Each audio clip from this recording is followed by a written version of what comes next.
श्री राम।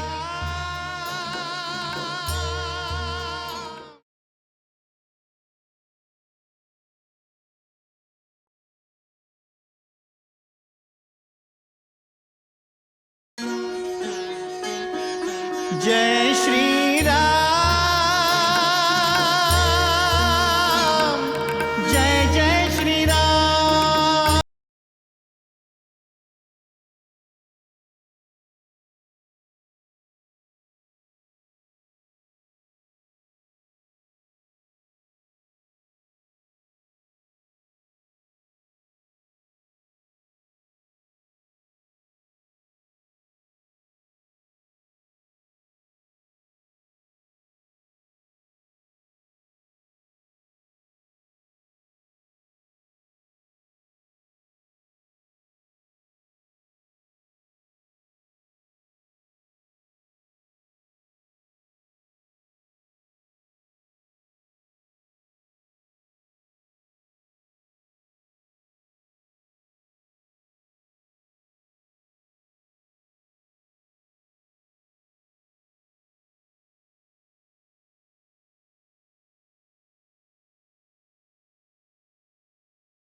मोड़ आ जाए जीवन में ऐसा जो बदल दे कथा एक पल में।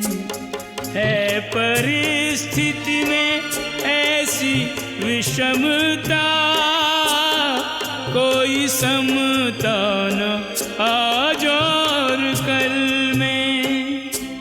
दो घड़ी को खुशी मिलके यूं छिन गई, संपदा जैसे सपने में पाई। हाय कैसी विवश सीता माई।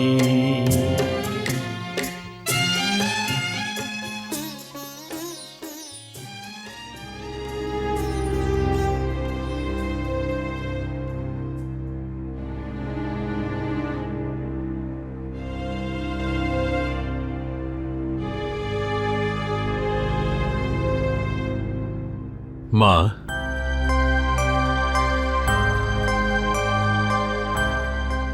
মনে হচ্ছে আমার মেয়ের কুশশয্যার কারণে রাত্রে ঘুম আসেনি। কুশের শয্যা তো আমার বহু বছরের সঙ্গী মহর্ষি, কিন্তু একথাও সত্যি যে আমার সারা রাত ঘুম আসেনি। আমার মন সারাটা রাত অযোধ্যায় ঘুরে বেরিয়েছে। মনটা যদি অযোধ্যাতেই পড়ে থাকে, তবে অযোধ্যাকে ত্যাগ করলে কেন মা? মনের অপার শক্তি, তুমি তোমার মনের তরঙ্গ দিয়ে যা সমাচার পাঠাবে, শ্রীরামের প্রতিক্রিয়াও তেমনই হবে। তুমি যদি দুঃখে থাকো, তিনিও দুঃখ পাবেন। তুমি যদি দুঃখে থাকো, তবে তার প্রভাব তোমার গর্ভের সন্তানদের উপরও পড়বে। ওদের স্বভাব উদাস আর বিমর্ষ হবে, আর ওদের সংস্কার নিরাশাবাদী হবে। না না মহর্ষি, আমি কিছু সময়ের জন্য দুর্বল হয়ে পড়েছিলাম, কিন্তু এবার আর এমন হবে না। মানুষ যখন কোনো সিদ্ধান্ত নেয়, তখন তার সেই সিদ্ধান্ত অন্তর থেকে হওয়া উচিত। আমি আমার ভুলের জন্য ক্ষমা চাইছি মহর্ষি। আমাকে আশীর্বাদ করুন যেন আমি কখনো দুর্বল না হই।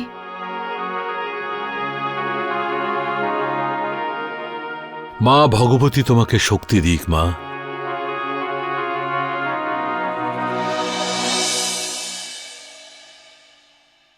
ভোজন শুরু করুন মহারাজা জনক। রাজমাতা, আমি মিথিলা থেকে একটা সংকল্প নিয়ে এসেছি। আমি যত শীঘ্র সম্ভব আমার জামাতা শ্রীরাম আর আমার কন্যা সীতার সঙ্গে দেখা করব, আর শীঘ্রই দাদু হওয়া সুসমাচারের জন্য ওদের অভিনন্দন জানাবো। আর যতক্ষণ এ কাজ সম্পূর্ণ না হচ্ছে আমি নিশ্চিন্ত হতে পারবো না। আমি শীঘ্রই ওদের সঙ্গে দেখা করে আসি। আমিও আপনার সঙ্গে যাচ্ছি পিতা।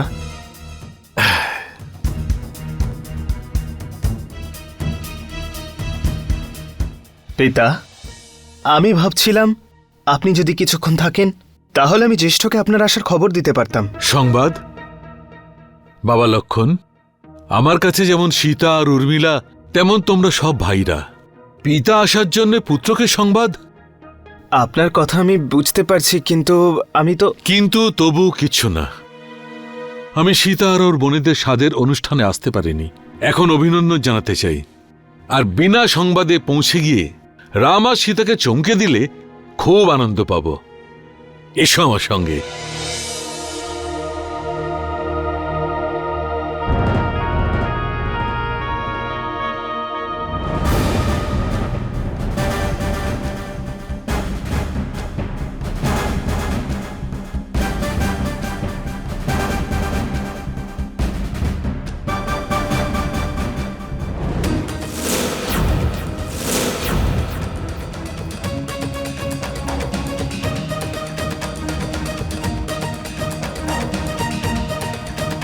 পুত্র রাম,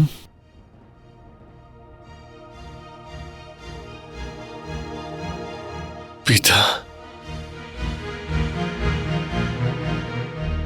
প্রণাম পিতা।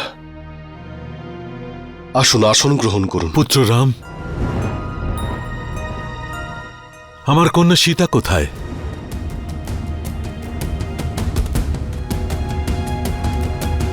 পিতা, আমাদের সবার কাছে খুবই দুঃখের সংবাদ যে সীতা বনবাসে চলে গেছে।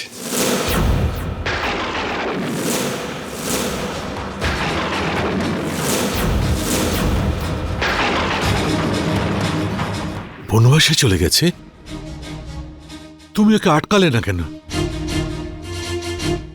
এখানে উপস্থিত পরিবারের কেউ ওকে আটকালো না কেন? আমার কন্যাকে একা বনবাসে যেতে দিল। এটা অত্যন্ত দুঃখের বিষয়, কিন্তু তার চেয়ে অধিক এটা লজ্জার বিষয়। আমরা সবাই খুশি ছিলাম আমার কন্যারা এক ভালো শ্বশুরবাড়ি পেয়েছে,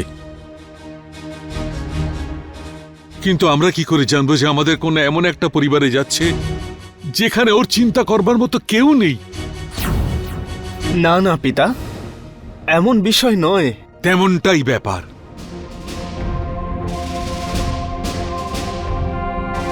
না হলে আদরে বড় হওয়া আমার মেয়ে কিভাবে মহল আর নগর ছেড়ে দিয়ে বনে চলে গেছে? যদি ওকে কেউ আটকে নাই থাকে, তবে কেউ ওর সঙ্গে গেল না কেন? কার ভরসায় তোমরা ওকে একলা বনে যেতে দিলে? কি অপরাধ ছিল আমার মেয়ের?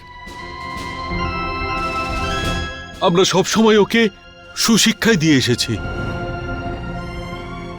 ও কোনোদিন কারোর কোনো ক্ষতি চায় না। যখন তুমি বনবাসে গেলে তখন ও স্বামী সেবা করবার জন্যে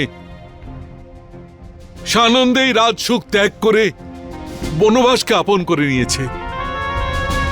আর আজকে তোমরা নিজেরাই ওকে একলা বনবাসে পাঠালে।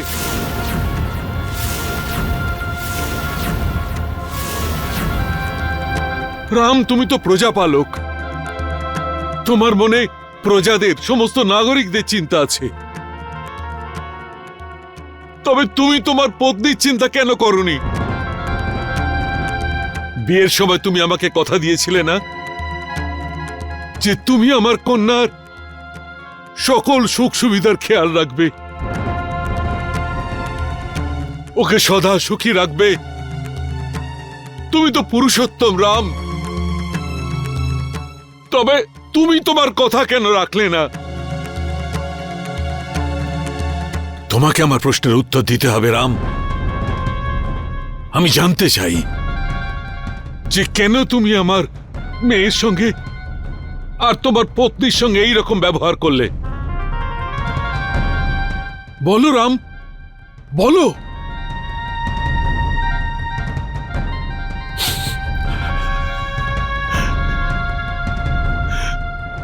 আমি তোমার পিতার সমান রাম। আমাকে ঠিক করে বলো, আমার পুত্রী সীতা কোথায়?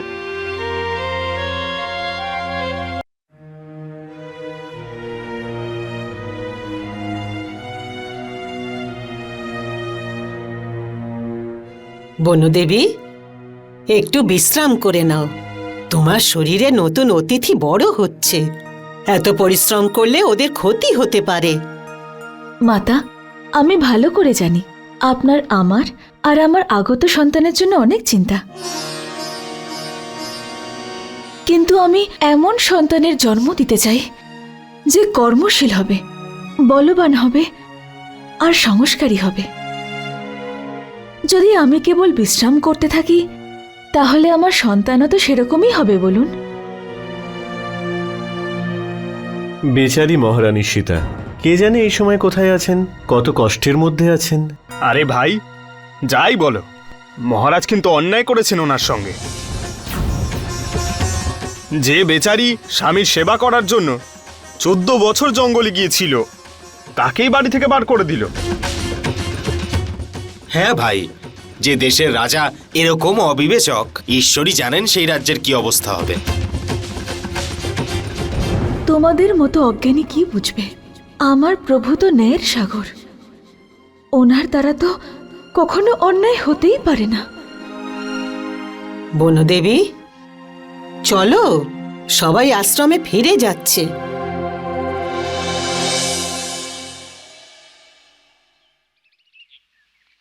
বনুদেবী, তুমি শুনলে বনবাসীরা কি বলছিল? যাই বলো না কেন, মহারাজ খুবই অন্যায় করেছেন মহারানীর প্রতি। মাতা, সবাই মহারাজকে কঠোর বলছেন, সবাই মহারাজকেই দোষ দিচ্ছেন, কিন্তু ঘটনাটা যখন ঘটে তখন সেখানে কে ছিল? এটাও হতে পারে যে শ্রীরাম সীতাকে রাজপ্রাসাদ থেকে বের করে দেননি। হতে পারে মহারানী সীতা নিজেই বনবাসে থাকার সিদ্ধান্ত নিয়েছেন। তুমি যখন বলছো এমনটাই হবে। আমাদের রাজা রাম খুবই ন্যায়প্রিয়, কিন্তু ত্যাগের কথা যদি বলতে হয়, সীতা কিন্তু কোনো অংশে কম করেননি।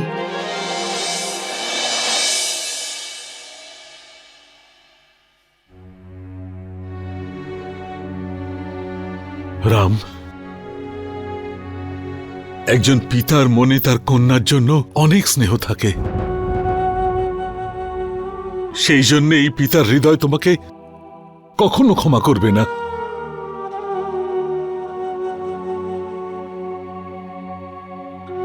কিন্তু একজন রাজা হিসেবে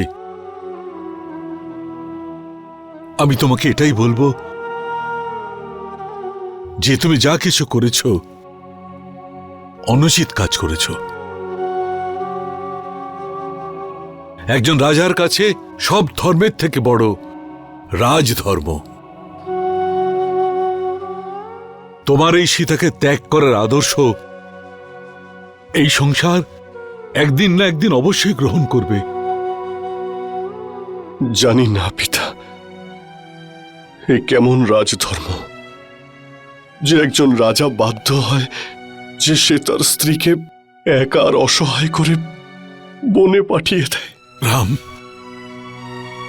আমার কন্যা একলা বটে, কিন্তু অসহায় নয়। ওকে সাহায্য করছে ধর্ম, আর যে স্ত্রীর কাছে ধর্ম আছে সে কখনো অসহায় আর দুর্বল হতে পারে না। কিন্তু এই সময় আমার সামনে একটা ধর্ম সংকট উপস্থিত। কেমন ধর্ম সংকট পিতা? রাম, আমি দুঃখের সংবাদ নিয়ে কিভাবে মিথিলায় ফিরব? কিভাবে মহারানী সুনয়নাকে বলবো যে ওনার কন্যা সীতা আরো একবার বনবাসে চলে গেছে? আপনি চিন্তিত হবেন না পিতা, আমি স্বয়ং আপনার সঙ্গে মায়ের আশীর্বাদ নিতে মিথিলায় যাব। তুমি সত্যি বলছো রাম? তুমি মিথিলা যাবে? এ তো আমার কর্তব্য। তুমি সত্যি মহান রাম, তুমি সত্যি মহান।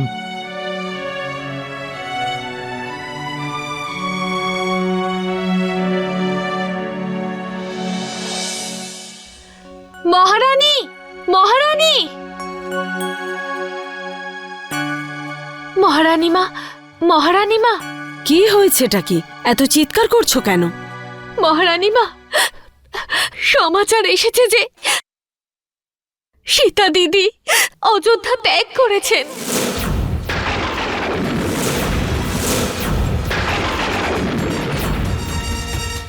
কি? তাহলে সীতা এখন কোথায়? উনি বনবাসে চলে গেছেন মহারানী।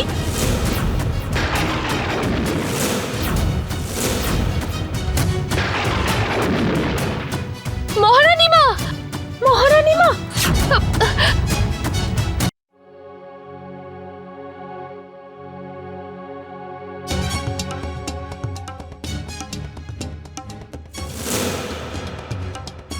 মহারানী সীতাকে ফিরিয়ে আনুন। মহারানী সীতা কোন অপরাধ করে?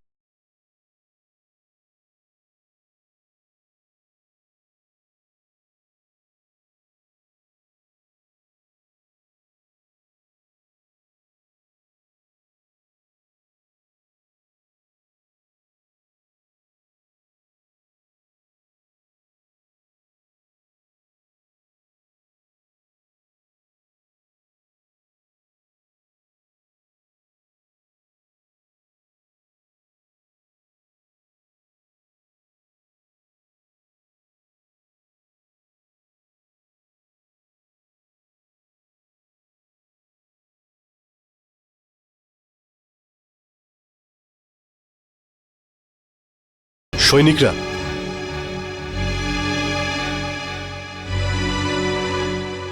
এক অবলা নারীকে বনবাসে পাঠিয়ে আপনি নিজে প্রাসাদে কিভাবে থাকছেন?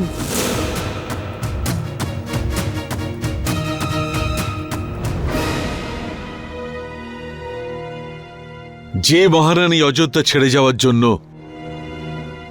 আপনাদের মনে ক্ষোভ আছে, আমি সেই সীতার পিতা। আপনারা সবাই তো মহারানীকে হারিয়েছেন, কিন্তু আমি আমার কন্যাকে হারিয়েছি।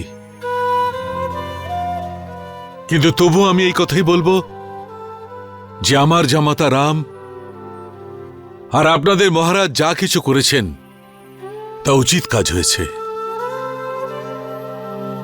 একজন রাজার জন্যে সব ধর্ম থেকে বড় রাজধর্ম। রাম যা কিছু করেছে রাজধর্মকে সম্মান দিয়েই করেছে। আমার কন্যা সীতার সঙ্গে অন্যায় হয়েছে, কিন্তু সেই অন্যায় শ্রীরাম নয়, বরং এক রাজার রূপে ওনার কর্তব্য ওনাকে করিয়েছে। হয়তো রামের জায়গায় যদি আমি থাকতাম তবে আমিও তাই করতাম। সেই জন্য ক্রোধ ত্যাগ করে নিরপেক্ষভাবে চিন্তা করুন যে আপনাদের বিরোধ করাটা উচিত কাজ।